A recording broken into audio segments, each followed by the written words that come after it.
Bonjour à toutes et à tous, j'espère que vous allez bien. On se retrouve aujourd'hui pour une review tarot. C'est incroyable. Oui, je sais, ça fait 1000 ans que j'en ai pas fait. J'avais complètement arrêté d'en faire et à vrai dire, je ne me voyais pas en refaire. Mais là, faut qu'on parle. Faut qu'on parle d'un tarot. J'avoue que je ne faisais plus de review tarot parce que beaucoup de gens en font et que j'avais l'impression de faire du doublon et qu'en plus, j'ai pas non plus un matériel vidéo incroyable qui me permet de faire des close-up formidables sur les cartes. Donc, je trouvais que j'apportais pas grand-chose à la communauté de ce côté-là. Mais ce tarot-là, je n'ai vu qu'une seule autre review de fait et j'ai vraiment trop envie de vous en parler. Je pense que vous m'avez vu venir à 8000 km si vous me suivez sur Instagram. Et puis de toute façon, si vous avez lu le titre de cette vidéo, vous savez de quoi on va parler. On va parler du tarot métal. Oui. Oui, d'ailleurs, j'en ai profité, hein, j'ai sorti un t-shirt approprié, n'est-ce pas? Sachant que je m'interdis généralement ce genre de choses, sachant que les trois quarts de mon armoire sont remplis de t-shirts de groupe, autant vous dire que quand je m'habille pour une vidéo, c'est compliqué, quoi. Donc voilà, petit t-shirt de circonstance, n'est-ce pas, qui va bien avec. Le choix était cornélien, parce que comme je vous l'ai dit, j'en ai vraiment beaucoup. Vraiment beaucoup. Mais j'ai pris celui-là, j'ai pris Megadeth, parce que il se trouve que dans le tarot métal, il y a 3 cartes sur lesquelles on retrouve des allusions à Metallica et seulement 2 pour Megadeth. Du coup, je me suis dit, voilà, on va essayer de rééquilibrer tout ça. Voilà. On s'en fout. Bref. Donc, tarot métal, pour les détails techniques, alors je précise d'abord, on va commencer tout de suite par un petit disclaimer. Je vais être extrêmement élogieuse sur ce jeu. Vraiment beaucoup, parce que je l'aime d'un amour fou, infini, et probablement très aveuglé, whatever, mais je vais en dire énormément de bien. Donc, je sais que des fois ça peut poser problème. Je ne suis en aucun cas sponsorisée, et cette vidéo n'est l'objet d'aucun partenariat, ni avec la maison d'édition, ni avec les auteurs, ni avec l'artiste, ni avec rien, ni personne, ni quoi que ce soit. Ce jeu, je l'ai acheté moi-même, avec mon argent, de mon propre chef. En réalité, c'est une personne sur Instagram qui m'a envoyé un message en me disant « Hey, regarde, il y a un tarot métal qui sort et il y a même Rammstein dedans. » Ça m'a suffi. Je suis allée l'acheter illico presto, j'ai même pas regardé. Voilà.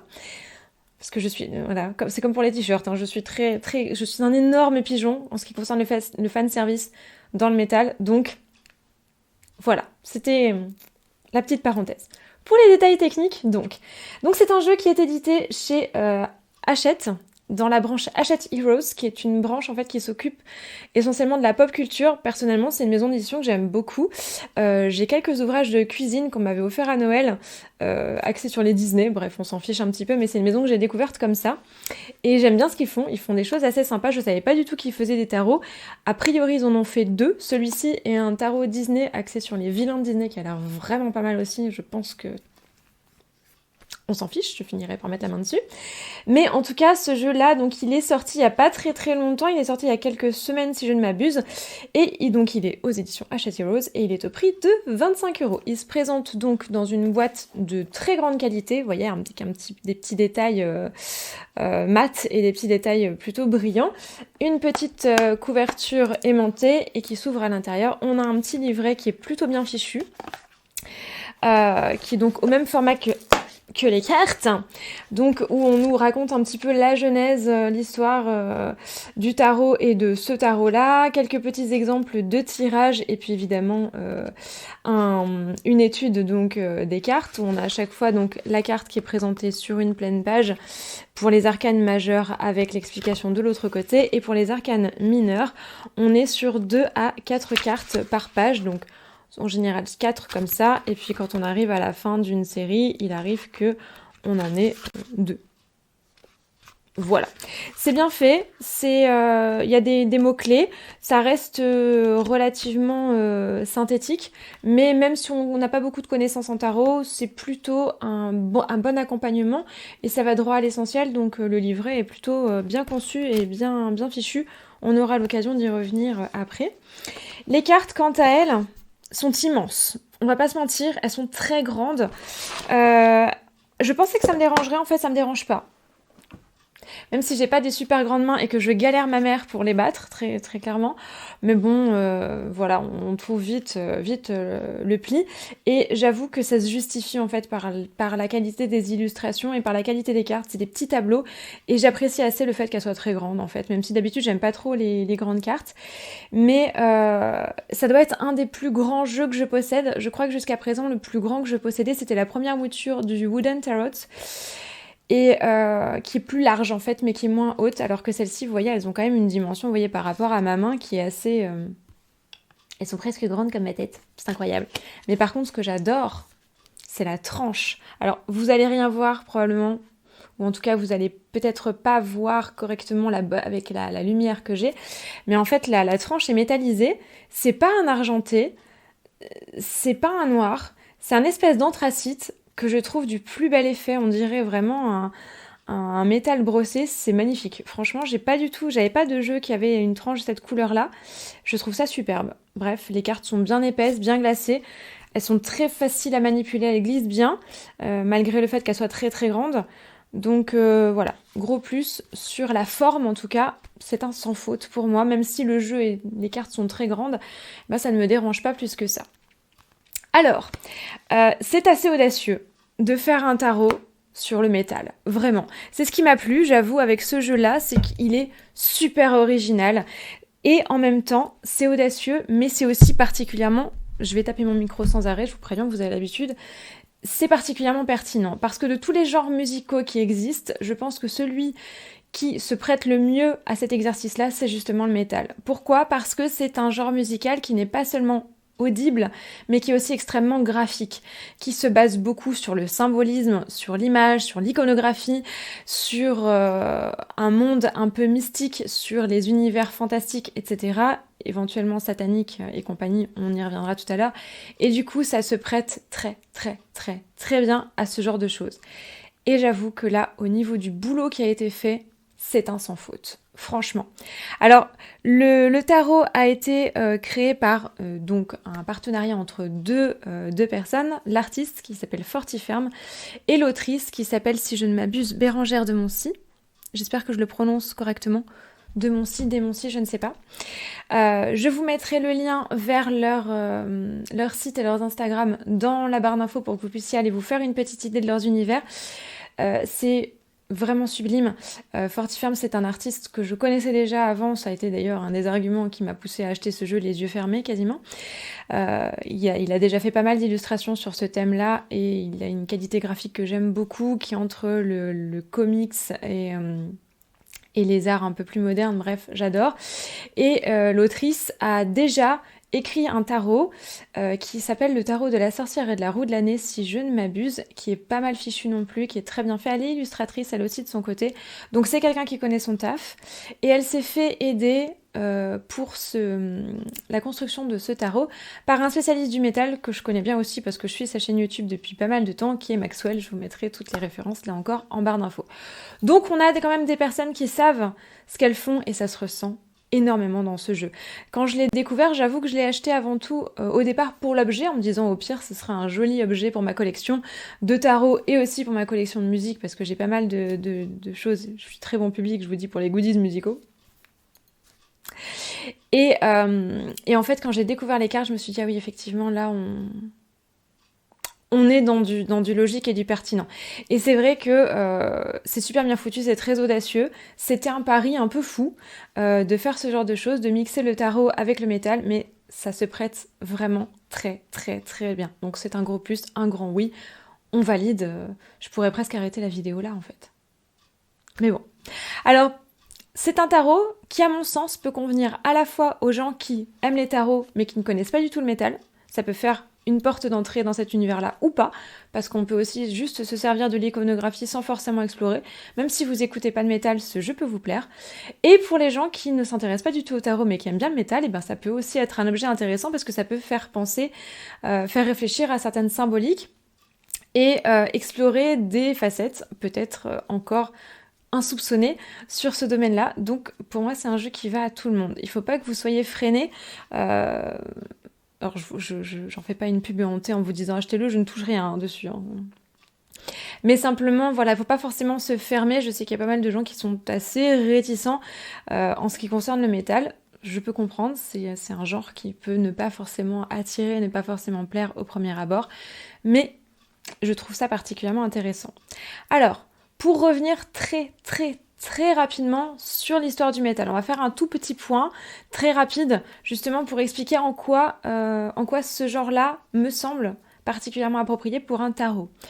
Le métal, qu'est-ce que c'est ? C'est un genre musical, donc heavy metal de son petit nom, mais qui veut dire métal lourd, qui est apparu au Royaume-Uni et aux États-Unis dès la fin des années 60, donc ça date pas d'hier, sous l'impulsion de groupes comme Black Sabbath, comme Deep Purple ou encore Led Zeppelin.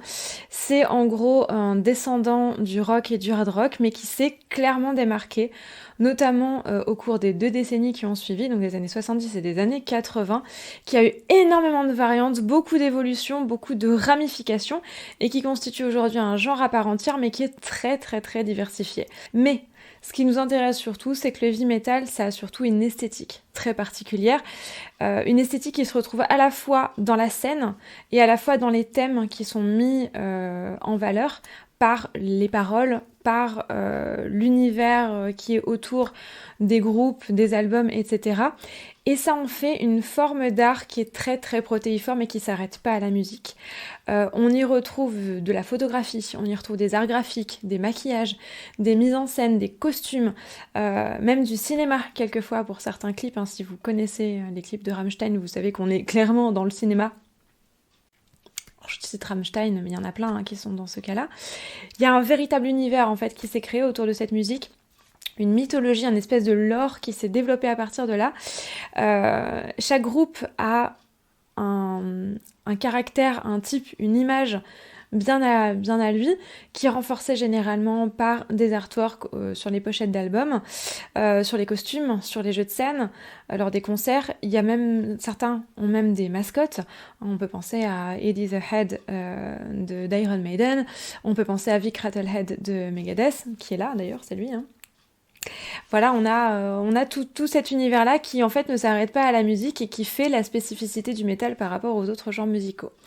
Alors évidemment, les sujets phares sont assez sombres, mélancoliques. On a le deuil, on a la solitude, la perte, le chagrin, parce que comme toutes les branches de rock, c'est un dérivé du blues et que le blues, c'est pas un club de poney, on est bien d'accord. Mais on a aussi des thématiques un peu plus spécifiques, un peu plus sombres, qui se tournent vers la notion de bien et surtout de mal, la lutte contre les règles, les normes établies, la folie humaine, et puis évidemment la mort, bien entendu. Ce qui fait du métal en fait une contre-culture à part entière, ce qui a fait que c'est devenu un art de rébellion, d'opposition et aussi quelquefois de marginalité. En gros, la vie est dure, mais c'est comme ça, c'est la réalité crue et c'est la réalité brute la plupart du temps. On retrouve également une gestuelle dans le métal qui est assez emblématique, la fameuse mano cornuta, qui est en fait un geste apotropaïque pour repousser le mauvais œil, mais qui a été assimilé en fait aux cornes du diable. Voilà. Comment faire d'un geste bénéfique au départ un geste plutôt d'opposition. Alors on ne sait pas qui est le premier, pour la petite histoire, à avoir esquissé ce geste. Si on l'en croit, c'est Ronnie James Dio, qui était donc un membre de Black Sabbath, qui est un des tout premiers groupes de métal qui existe, en fait, qui aurait recopié un geste qu'il aurait vu faire par sa grand-mère italienne, qui conjurait le mauvais sort comme ça. Ça a été repris, en fait, et maintenant, en fait, on sait plus trop qui est à l'origine de tout ça, on s'en fiche un petit peu. Bref, le métal, c'est donc un genre qui joue beaucoup sur les codes, sur les symbolismes, et c'est pour ça que dans le tarot, c'est particulièrement intéressant. Alors, parlons peu, parlons cartes. On va regarder un petit peu le jeu ensemble. Alors déjà, on va commencer par le dos. Alors sur le dos, on retrouve une figure qui est intéressante. Vous l'aurez tous reconnu si vous vous intéressez un petit peu à la géométrie sacrée. C'est un cube de Métatron. Alors le cube de Métatron, donc, c'est une figure qui est très complexe et qui contient beaucoup de figures sacrées, bien sûr, sacrées, notamment les 5 solides de Platon, la Merkaba, le nombre d'or, etc. Alors c'est un symbole qu'on retrouve à toutes les sauces aujourd'hui. C'est souvent un symbole d'éveil spirituel. On va l'utiliser pour bannir les énergies négatives, pour nettoyer et recharger les pierres, pour protéger une zone. Bref, c'est un peu le KitchenAid de la géométrie sacrée, j'ai envie de dire. Quelque part. Bref, son nom, il fait allusion à l'archange du même nom, donc l'archange Métatron, qui, dans l'histoire, serait le plus proche de Dieu, mais aussi des hommes. On le retrouve dans pas mal de textes bibliques. Il apparaît dans le livre d'Enoch, dans le Talmud de Babylone, dans le Midrash, dans pas mal de mystiques juives. Bref, on va pas s'étaler là-dessus parce qu'il y aurait de quoi faire 12 000 vidéos là-dessus, mais c'est plutôt intéressant de l'avoir utilisé parce que c'est un symbole qui englobe beaucoup de choses, qui a beaucoup de ramifications. Et au niveau de la symbolique métal, évidemment, voilà, c'est quelque chose qui peut faire écho sur toutes les branches que l'on retrouve là-dedans, certaines symboliques bibliques, mais aussi inspirées de la Kabbale, etc. Puis plus tard du New Age. Donc c'est un symbole qui est pris par énormément de branches, énormément de ramifications, et le métal étant lui-même un genre très ramifié, c'est plutôt intelligent. Alors on va commencer par les arcanes majeures, on va les passer. Alors, on va les regarder un petit peu ensemble parce que, en fait, si ce jeu a un défaut, oui, ce jeu a un défaut, enfin un défaut. Oui et non, parce qu'en fait, oui, bon, vous allez voir. Alors je sais que vous adorez quand je donne des points négatifs, alors je vais donner un point négatif, parce qu'après on va me dire, tu donnes que des points positifs, tu es une vendue. Que nenni, Jean, Toda, mesdames, oiseaux. Non, s'il y a une petite chose que j'ai à reprocher entre guillemets à ce jeu, c'est que les arcanes mineurs ne font pas toujours figurer dans le livret les références aux artistes qui y sont représentés. Et autant sur les arcanes mineurs, le livret nous dit à chaque fois qui est représenté sur la carte, autant pour sur les arcanes majeures, pardon, autant sur les mineurs, c'est pas toujours précisé. Et du coup, je les ai pas tous. Perso, j'ai pas toutes les références. Peut-être que vous les aurez. On y reviendra. Mais du coup, alors ça oblige à faire quelques recherches. Du coup, c'est pas forcément plus mal. Mais ça oblige à faire quelques recherches. Ce qui peut être aussi un point négatif. Tout dépend comment vous abordez la question. Alors, on n'a pas ce problème sur les majeurs puisque les majeurs sont précisés à chaque fois. Donc on ouvre le jeu avec le fou, bien sûr, qui est, vous l'aurez tous reconnu, Ozzy Osbourne de Black Sabbath. Alors c'est génial de l'avoir choisi comme fou, parce que comme je vous l'ai dit, Black Sabbath, c'est un des fondateurs du métal. Donc c'est la carte d'ouverture. Voilà, tout commence avec Black Sabbath. Je trouve ça génial, perso. En plus, il est sous une forme un peu loup-garou. Bref, je surkiffe cette carte, vous aurez compris. Au niveau du battleur, nous avons un batteur. Là aussi, je trouve ça très, très pertinent. Mike Portnoy de Dream Theater. Au niveau de la papesse, Jinx Dawson, donc du groupe Coven. L'impératrice, qui d'autre que Lee Aaron. Pour l'empereur, évidemment, Izan, d'Emperor. Pour le pape, j'avoue que je m'y attendais. Enfin, je l'espérais, à vrai dire. Je me disais, il faut quand même mettre Papa Emeritus, donc du groupe Ghost. Pour les amoureux, nous avons, alors eux je ne les connaissais pas, donc ils sont dans Electric Wizard, c'est Juice Auburn et Liz Buckingham, j'espère que je prononce correctement leur nom. Donc faudrait que j'aille jeter une oreille, mais en tout cas j'aime beaucoup l'imagerie de cette carte-là. Je passe assez rapidement parce que je vais m'attarder plus sur les mineurs.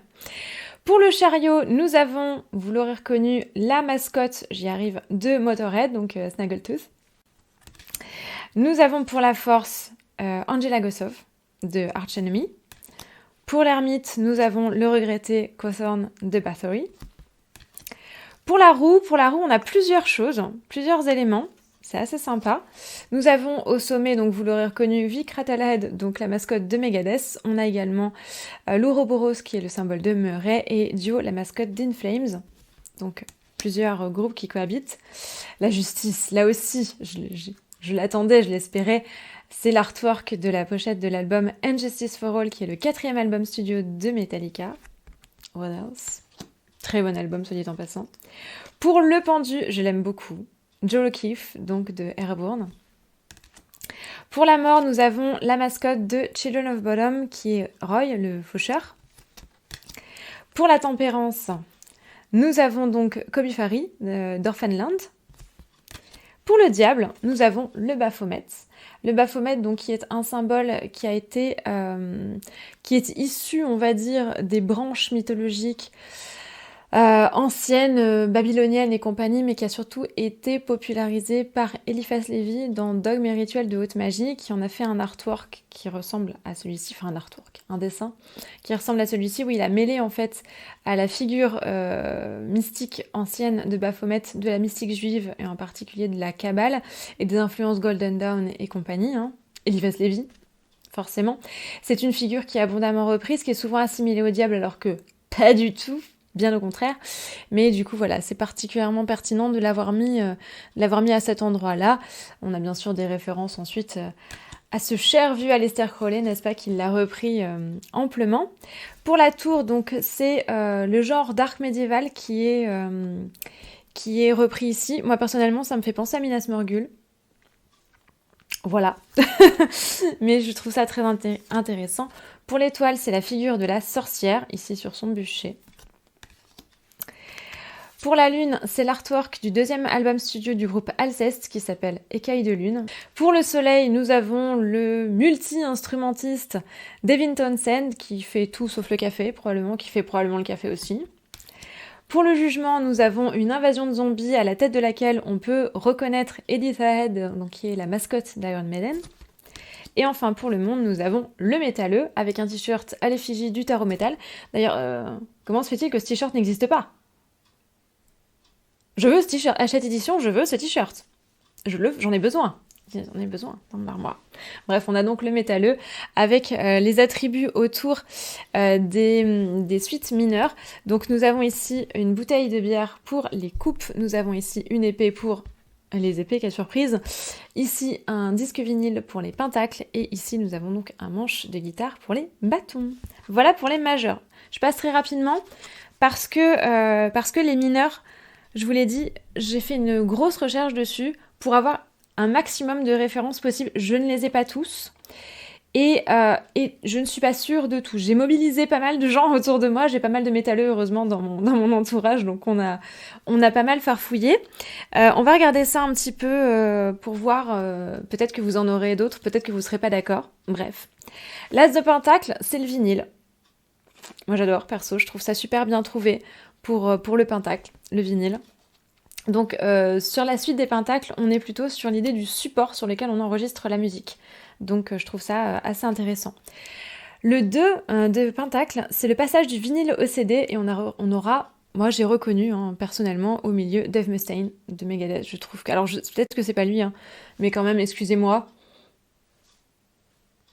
Il lui ressemble méchamment. Il a des magnifiques cheveux et cette petite moue bien qu'on reconnaît bien. Pour le 3, nous avons le split album. Le 4, pépite absolue ce thème. Je trouve que ça se marie tellement bien au 4 de pentacle. Le 4 de pentacle, c'est défendre son travail, défendre ses intérêts, faire valoir sa valeur. Et on a Lars Ulrich lors du procès Napster. C'est une idée de génie. C'est une idée de génie d'avoir fait cet événement-là sur la carte. Si vous connaissez pas cette histoire, Napster c'était une plateforme de partage de fichiers sur Internet, une des premières, une des plus anciennes, et qui a été attaquée par Metallica pour avoir piraté et diffusé de manière illégale un grand nombre de leurs albums. Mais en tout cas, toujours est-il qu'aujourd'hui, on voit que y a un gros problème avec ça, un gros problème avec le piratage. Ne piratez pas la musique, par pitié, par pitié, par pitié. Je sais que c'est un coup, mais pitié, pensez aux artistes. Pensez aux artistes. Deezer, c'est bien, c'est génial. J'ai un compte Deezer, mais je rachète tous les CD et tous les albums que j'écoute sur Deezer. Deezer, je l'utilise en fait comme une espèce de bibliothèque de tout ce que je possède déjà. Faites attention avec ça. Le 5 de pentacle, nous avons le disquaire. Achetez chez les disquaires. Deuxième disclaimer. Alors, je dis pas de boycotter complètement Amazon, je sais que c'est impossible, mais clairement, les disquaires sont en danger. Aujourd'hui, c'est une espèce en voie de disparition. Disquaire, c'est un beau métier, vraiment. Et moi, ça me fend le cœur de voir que dans les villes, des fois, il n'y a plus de disquaires. Allez chez les disquaires, c'est des gens bien. Et en plus, ils connaissent leur boulot. En général, c'est des passionnés. Bref. Nous avons ensuite, c'est la dédicace, on aura reconnu Axl Rose. Donc Axl Rose des Guns N' Roses, Appetite for Destruction. Toi-même tu sais. Nous avons ensuite pour le 7 de Pentacle l'album studio, donc l'enregistrement studio d'un album. Pour le 8, j'adore, presse à vinyle, puisque le 8 nous parle donc généralement de l'artisanat, du fait de faire, du savoir-faire. Et la presse à vinyle, ça se prête tellement bien. Le 9 de Pentacle, je ne sais pas qui c'est. Et nous n'avons pas réussi à la retrouver, mon Magic Crew et moi. Donc je ne sais pas si vous savez qui est cette demoiselle. Faites-le moi savoir. En tout cas, le thème, c'est vinyle collector. Pour le 10, j'adore l'idée, le disque d'or. Je trouve ça génialissime d'avoir mis le disque d'or là-dedans, puisque le 10 de Pentacle, c'est quand on récolte le fruit de son travail. Formidable. Pour le valet, nous avons un tourne-disque. Il me semble reconnaître George Thorogood de Destroyers. Je pense. Avec cette petite tête un peu emblématique. C'est du frognotisme un petit peu, n'est-ce pas? Sur le cavalier, je pense que je me trompe pas en ayant reconnu Nicky Six de Motley Crue. Je pense pas. Donc ici, le thème, c'est la cassette. La reine, c'est le CD. Je pense que c'est Joan Jett. Je suis pas sûre, mais je crois. Et enfin, sur le roi, je n'ai absolument aucun doute, puisque on a tous reconnu Tildeman de Rammstein avec sa légendaire moumoute rose pour incarner le MP3. Les épées, on est plus dans les genres, dans les styles de métal. Donc nous avons le premier, là, c'est le rock and roll, donc qui est le papa du métal, n'est-ce pas? Pour le 2 d'épée, nous avons Crossover, avec une allusion au groupe Suicidal Tendencies. Pour le gothique et l'émocore, alors je suis vraiment pas sûre. Il est possible que ce soit Stéphane Forté d'Adagio, je trouve qu'il lui ressemble un petit peu, mais c'est vraiment sans conviction. Le 4, nous avons le Funeral Doom. Le 5, nous avons le Trash Metal. J'aime beaucoup cette carte. Je trouve que pour le 5 d'épée, c'est génial. Pour le 6 d'épée, nous avons le Prog Metal.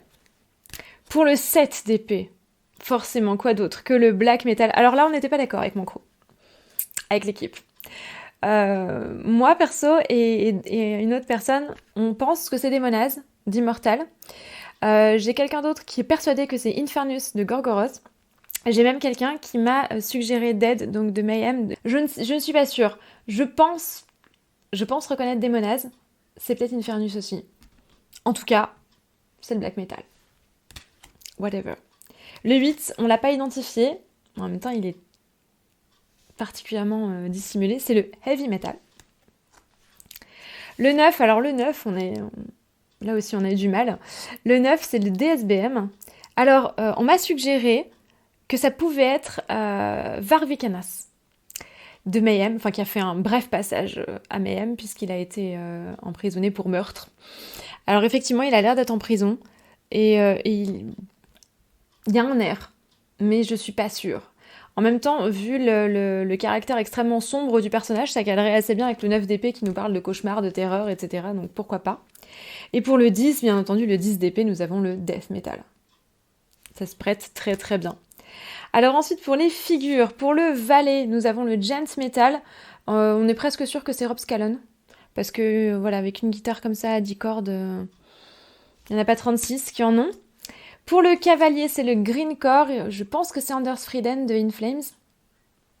Pas sûr. Pour la reine, moi j'avoue que j'avais absolument aucune idée. On m'a suggéré Wendy Williams de The Plasmatics. C'est possible, en tout cas c'est le punk, vous l'aurez reconnu. Et pour le roi, hardcore, il me semble reconnaître Lemmy de Motorhead. Il n'a pas son chapeau, mais je trouve que le nez... Voilà, en tout cas, c'est le hard rock. Alors les bâtons, on est plus sur les instruments et les outils qui sont utilisés dans le métal. Donc nous avons le micro en guise d'as. J'aime beaucoup l'idée, parce qu'avec la créativité et tout ça, de mettre les outils dedans, je trouve que c'est vraiment une belle idée pour cette suite. Pour le 2, nous avons les baguettes de batterie. J'adore. Pour le 3, on a la basse. C'est assez audacieux, une basse où on n'a que 3 cordes, en fait la personne est en train de monter la 4e, et j'aime assez parce que c'est vrai que le 3 de bâton c'est une carte d'ouverture sur la créativité, donc il veut dire qu'on est en train de créer quelque chose, donc on est en train de monter les cordes, c'est pas encore fini, mais on va le faire, donc il n'y a que 3 cordes, mais il va y en avoir une 4e, il y a vraiment cette idée d'ouverture, j'aime énormément cette carte, je pense que c'est une de celles que j'ai trouvées les plus pertinentes bizarrement, mais je trouve que c'est une très très belle idée. Pour le 4 de bâton, nous avons les groupies. Et oui, parce que sans groupie, il n'y a pas de musique en fait. Hein. S'il n'y a personne pour t'écouter, tu ne sers à rien. Pour le 5, nous avons le duel. Alors là, c'est très frustrant parce que j'ai identifié sans problème, enfin je pense, le protagoniste de gauche, je pense que c'est Brandon Ellis, donc qui a fait partie de Black Dahlia et d'Exodus. Par contre, à droite, j'en ai aucune idée. Si jamais vous le reconnaissez, dites-moi. Pourtant, il a des tatouages très, très reconnaissables, mais je l'ai pas. Je ne l'ai pas. Très clairement, je ne l'ai pas. Pour le solo, pour le 6, donc, qui est le solo, je trouve que c'est génial d'avoir mis le solo en 6 également. Je pense que c'est Randy Rhoads de Quiet Riot, il me semble.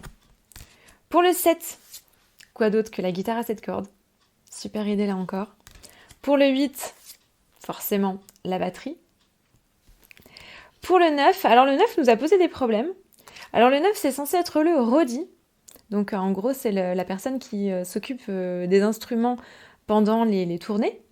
Mais il me semble reconnaître quand même Uli John Roth, qui était le premier soliste de Scorpion. Je trouve qu'il lui ressemble méchamment. Et je suis pas la seule à l'avoir pensé dans l'équipe, qui pourtant n'était pas Roddy, qui ne jouait pas du tout sur une Les Paul. Mais pourquoi pas? Alors peut-être que c'est juste une coïncidence, mais je trouve qu'il lui ressemble quand même énormément. Pour le 10 de bâton, nous avons le synthétiseur. Forcément. Enfin, pour le valet, alors là, c'était indiqué dans les cartes, donc là, il n'y a absolument aucun doute, c'était indiqué dans le livret. Tout va bien. Donc on retrouve Tosin Abasi de Animals as Leaders. On retrouve également en cavalier de bâton Alexis Layo de Children of Bodom. La reine, c'est Mana.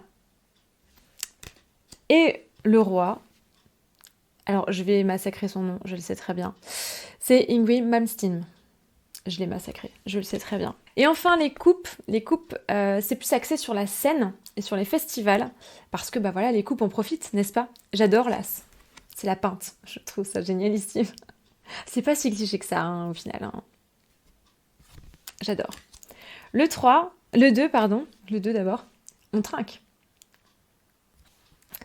Le 3, le concert. J'aime beaucoup aussi. Le 4, la sieste en festival. Là, le 5, je l'adore, c'est la gueule de bois. C'est tellement approprié pour le 5 de coupe. Tellement approprié. Le 6, c'est le camping au Hellfest. Le 7, je l'adore également, c'est l'état éthylique, avec des hallucinations qui sortent des différentes pintes. Je trouve ça génial pour le 7 de coupe, qui est une carte très onirique, comme ça, je trouve ça vraiment... je trouve que c'est une belle idée.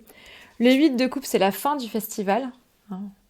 On sait qu'on laisse derrière soi pas mal de choses plus ou moins avouables. Le 9 de coupe, nous avons la collection de gobelets consignés. J'aime beaucoup l'idée également. Le 10, la tablée en stand festivalier.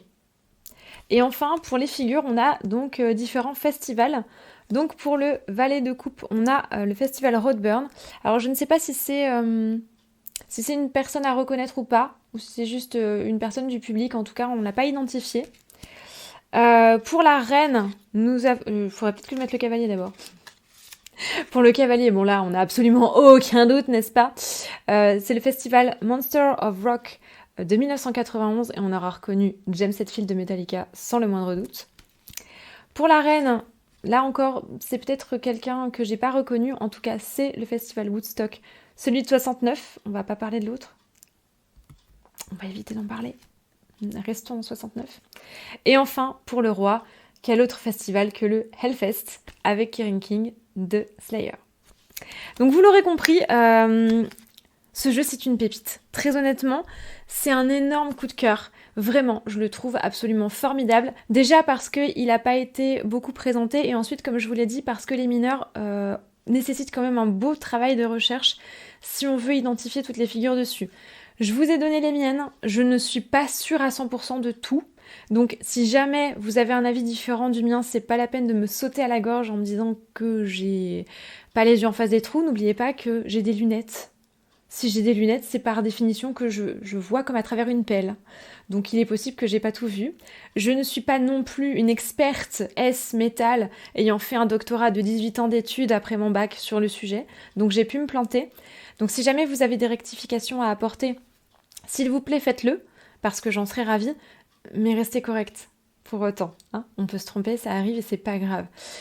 Si vous avez reconnu certains des artistes que je n'ai pas identifiés, je serais plus que ravie d'avoir vos interprétations. Et puis si vous avez des avis différents du mien, je serais également ravie de les confronter, parce que là encore, j'en suis pas sûre.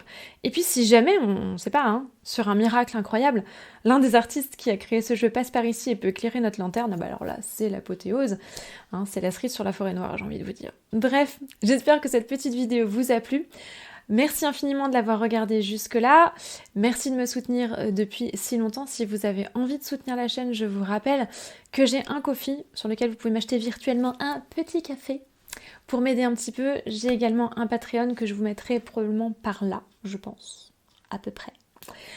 D'ici la prochaine vidéo, prenez un très grand soin de vous, portez-vous bien, écoutez du métal parce que ça fait du bien. Et puis surtout, restez magiques. Bye!